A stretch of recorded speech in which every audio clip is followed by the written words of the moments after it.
दोस्तों आज की वीडियो में हम जानेंगे कि घर में धन संपत्ति की बढ़ोतरी के लिए प्रत्येक महिला को ये 5 काम अवश्य करने चाहिए। उसमें से एक ऐसा महत्वपूर्ण काम है जिसको यदि आप ठान कर करती हैं तो निश्चित ही आपके घर में धन संपत्ति की बढ़ोतरी होगी ही होगी।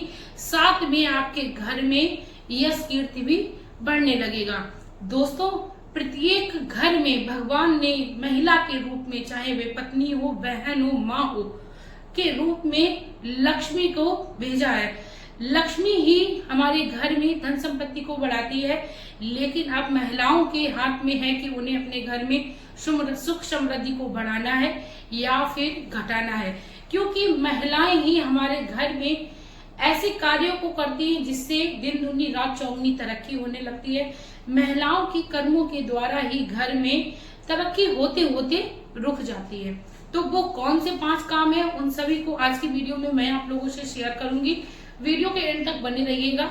उसमें से मैं आप लोगों को ये भी बताऊंगी कि सुबह झाड़ू किस समय लगानी चाहिए, सुबह ब्रह्म मुहूर्त का समय क्या होता है, झाड़ू को किस दिशा में रखना चाहिए, किस दिन झाड़ू लाना शुरू होता है, किस दिशा में झाड़ू को रखना शुरू होता है। यदि महिलाएं पीरियड हो जाती हैं तो उस समय उन्हें अपने घर की दीपक को कैसे जलाना चाहिए, घर के मंदिर की देखरेख कैसे करनी चाहिए, और इसके साथ ही घर में जो लक्ष्मी स्वरूप होती है यानी झाड़ू, उससे संबंधित जो भी महत्वपूर्ण बातें हैं उसको आज मैं अपनी वीडियो में शेयर करूंगी। शाम को झाड़ू किस समय लगानी चाहिए, यानी वीडियो बहुत ज्यादा इंपॉर्टेंट है प्रत्येक गृहिणी के लिए। और मैं आप लोगों से एक बात और कहना चाहूंगी, वीडियो अच्छी लगी तो प्लीज वीडियो को लाइक कर दीजिए, चैनल को सब्सक्राइब कर दीजिए, साथ में एक प्यारा सा कमेंट जरूर करिएगा। बात करते हैं दोस्तों घर में सबसे पहला काम प्रत्येक महिला को क्या करना है। सबसे पहला काम करना है कि प्रत्येक महिला को ब्रह्म मुहूर्त में उठना बहुत ज्यादा जरूरी है, जो कि कई सारी मेरी सिस्टर, मेरी माताएं मुझसे कमेंट भी करती है कि सुबह आंख नहीं खुलती है या उनको ये पता ही नहीं है कि ब्रह्म मुहूर्त का समय क्या होता है। तो मैं आप लोगों को बताऊं कि आंख खोलने के लिए आपके अंदर जो भी आलस है उसको त्यागना पड़ेगा। आपको बिल्कुल भी अपने अंदर लापरवाही नहीं रखनी है, अपने परिवार के प्रति सदैव ही सजग रहना है। इसके साथ ही ब्रह्म मुहूर्त का जो समय होता है उसको मैं आप लोगों से शेयर करती हूँ। सुबह 4 बजे से लेके सुबह 6 बजे तक ब्रह्म मुहूर्त का समय रहता है। इस बीच में यदि आप अपने घर में झाड़ू लगाती हैं, स्नान करती हैं, तो आपके घर में दिव्य शक्तियों का वास होता है, यानी देवी देवता जो हैं आपके घर में बिना पूजा के ही प्रसन्न रहते हैं। इसके साथ ही ब्रह्म मुहूर्त के समय भगवान श्री सूर्य देव को नमस्कार करना चाहिए। सूर्य देव को नमस्कार या उनको प्रणाम करने के लिए हमें स्नान की आवश्यकता नहीं होती है, यानी सूर्य देव के दर्शन हमें करना बहुत ज्यादा जरूरी है। इसके साथ ही सुबह खुली हवा में घूमना या खुली हवा में सांस लेना भी हमारे शारीरिक स्वास्थ्य के लिए भी काफी अच्छा होता है। तो इन सब चीजों को फॉलो जरूर करना है। जो भी इन सब चीजों को फॉलो करता है वो स्वास्थ्य से भी अच्छा रहता है, यानी उनके घर में बीमारी भी नहीं आती है। ये तो बात हो गई ब्रह्म मुहूर्त की। अब बात करते हैं कि जिस भी घर में महिलाएं सुबह के समय झाड़ू लगाती हैं, कई सारे लोगों के यहाँ ये होता है कि सुबह मैड आएगी तब वो झाड़ू लगाएगी, तो फिर ऐसा ही पूरा घर बासा पड़ा रहने देते हैं। ऐसा नहीं करना है, क्योंकि सुबह जैसा कि मैंने बताया है प्रत्येक घर में भगवान ने लक्ष्मी स्वरूप स्त्री को भेजा है। तो स्त्री को चाहिए अपना चेहरा शीशे में देखकर या माता लक्ष्मी का ध्यान करते हुए झाड़ू को उठाना चाहिए और अपने घर में झाड़ू लगाना जरूर चाहिए। मैं ये नहीं कह रही हूँ कि सुबह आपके बच्चे, आपके हस्बैंड ऑफिस जा रहे हैं, बच्चे स्कूल जा रहे हैं, आपको डीप क्लीनिंग करनी है, बल्कि आपको एक नियम करना है कि आपने अपने हाथों से झाड़ू को स्पर्श किया, अपने घर का कचरा, दरिद्रता, सारा कुछ बाहर कर दिया। झाड़ू लगाते समय सुबह में एक चीज जरूर याद रखनी चाहिए, झाड़ू कभी भी हमें दक्षिण दिशा की ओर मुख करके शुरुआत नहीं करनी चाहिए। ठीक है, क्यों? अब मैंने ये नहीं बोला है कि आपको दक्षिण दिशा में झाड़ू लगानी ही नहीं, बल्कि शुरुआत नहीं करनी है। थोड़ा सा अपना चेहरा इधर उधर घुमा लीजिए। कुल मिला के आपको दक्षिण दिशा से शुरुआत नहीं करनी है। इस समय यदि आप अपने घर में झाड़ू लगाते हो तो निश्चित ही आपके घर की गरीबी जल्दी से खत्म होती है। अब बात करते हैं कि प्रत्येक घर में महिला को चाहिए यदि समय नहीं है तो घर के मंदिर में जाके भगवान को प्रणाम अवश्य करना चाहिए।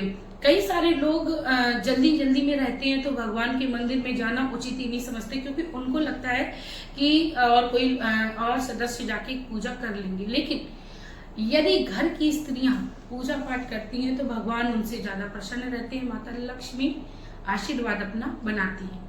ठीक है, ये तो हो गई सुबह के समय में बात। इसके साथ ही महत्वपूर्ण बात आपको ये भी याद रखनी चाहिए कि जब भी आप अपने घर में झाड़ू लगाएं, चाहे वो सुबह की हो चाहे वो शाम की हो, तो आपको अंदर से बाहर की ओर कचरा ले जाना होता है। कई सारे लोग उल्टी झाड़ू लगाते हैं। उल्टी झाड़ू और उल्टा पोछा हमें कभी भी नहीं लगाना चाहिए। उल्टे से मतलब होता है, लोग क्या करते हैं कि पोछा ज्यादातर जिनको जानकारी नहीं होती है वो घर के मुख्य द्वार से लगाना शुरू करते हैं और अंदर बाथरूम की तरफ पोछा लगाते हुए आते हैं, जिसको उल्टा पोछा बोलते हैं, जिसको करना अशुभ माना जाता है और अशुभ कामों में ये इस तरीके से पोछा लगाया जाता है। तो पोछा लगाते समय हमेशा ये हमें सबसे अंदर लगाना चाहिए और अंदर लगाते हुए हमें बाहर की ओर निकलना चाहिए। ठीक है, तो इस तरीके से झाड़ू पोछा करते समय इन बातों को भी ध्यान में रखना है। दूसरे नंबर पे बात करते हैं कि शाम के समय झाड़ू कब लगानी चाहिए। अच्छा, घर में बच्चे होते हैं, कभी कभार घर में कचरा हो जाता है, शाम के समय झाड़ू पोछा दोपहर में होने के बावजूद भी शाम के समय कचरा हो जाता है, तो उस समय झाड़ू हमें जो है वो निश्चित ही लगानी चाहिए, क्योंकि घर में पड़ी हुई गंदगी हमारे घर में कहीं ना कहीं दरिद्रता का प्रतीक दिखाती है। तो शाम के जो समय होता है वो होता है 4 से 5 बजे के बीच में आप झाड़ू शाम को लगा सकते हो, लेकिन 5 बजे के बाद यानी सूर्यास्त के बाद झाड़ू भूल कर भी हमें अपने घर में नहीं लगानी चाहिए, क्योंकि ऐसा करने से हमारे घर में दरिद्रता का वास होता है, माता लक्ष्मी अप्रसन्न होती है। तो सूर्यास्त के बाद झाड़ू को हमें नहीं लगाना चाहिए, यानी झाड़ू से हमें अपने घर की साफ सफाई नहीं करनी चाहिए। इसके साथ ही एक सोल्यूशन भी देती हूँ, यदि आपके घर में गंदगी हो रही है, कचरा हो रहा है सूर्यास्त के बाद, तो ऐसे में आप किसी कपड़े की मदद से या वाइपर की सहायता से आप उस कचरे को इकट्ठा करके रख सकती हैं, लेकिन कचरा जो है वो रात्रि के समय अपने घर से बाहर फेंकना नहीं है। ठीक है, ये सारी बातें क्लियर हो गई। अब बात करते हैं कि यदि किसी महिला का पीरियड आ गया है और घर में कोई भी सदस्य पूजा करने के लिए नहीं हो, तो ऐसे में वो क्या करे। तो ऐसे में यदि आप अपने घर के मंदिर के पास खड़े होकर तालियां भी बजाती हो, प्रभु का ध्यान करती हो, तो ऐसे में भी आपको पूर्ण पूजा के फल की प्राप्ति होती है। अब शाम के समय यदि आप पीरियड से हो और आपके घर में बच्चे हैं, आपके पति हैं, तब ऐसे में आप उनसे भी दीपक प्रज्वलित करा सकती हैं। लेकिन कई सारी मेरी सिस्टर्स, मेरी बहनें मुझसे कमेंट्स करती हैं कि दीदी मेरे हस्बैंड बहुत लेट आते हैं, 8 बजे या 9 बजे, तो फिर ऐसे में क्या दीपक उतने टाइम जलवा सकती हैं। तो मैं आपसे कहना चाहूंगी, हर चीज का एक समय होता है। शाम की पूजा का जो समय है वो सूर्यास्त के तुरंत बाद का होता है, यानी आप कोशिश करिए 6 बजे से लेके 6 बजे से लेके आप 7:30 बजे तक पूजा अपने घर में हर हालत तक कर लीजिए। और यदि आपके घर में बच्चे अच्छे से दीपक प्रज्वलित कर सकते हैं, यदि आप पीरियड में हो तो आप अपने घर के बच्चों से करा सकते हो। यदि बच्चे नहीं कर पा रहे हैं तो ऐसे में आपको परेशान नहीं होना है, क्योंकि इन दिनों में भगवान ने हर महिला को छूट दे रखी है। तो आप इस तरीके से अपने घर में पूजा संपन्न करा सकते हो। नहीं कोई है तो आप भगवान के पास ताली बजाकर या घर की इलेक्ट्रिक लाइट को जलाकर भी भगवान को प्रसन्न कर सकते हो। ठीक है, और इसके साथ ही कई सारे लोगों का ये भी प्रश्न रहता है कि शाम के समय जब दीपक प्रज्वलित करते हैं तो उस समय भी क्या दोबारा दीपक को धोना चाहिए। कोशिश करिए आप दोबारा से दीपक को धो लीजिए, क्योंकि प्रदीप मिश्रा जी हमेशा ही अपनी भागवत में बताते हैं कि शाम के समय जो भी दीपक धोकर लगाता है उसके घर में कभी भी कर्जे से संबंधित परेशानी नहीं होती है। तो पानी डालकर थोड़ा कड़बड़ा दीजिए और दीपक में दोबारा से बाती लगाकर जला दीजिए।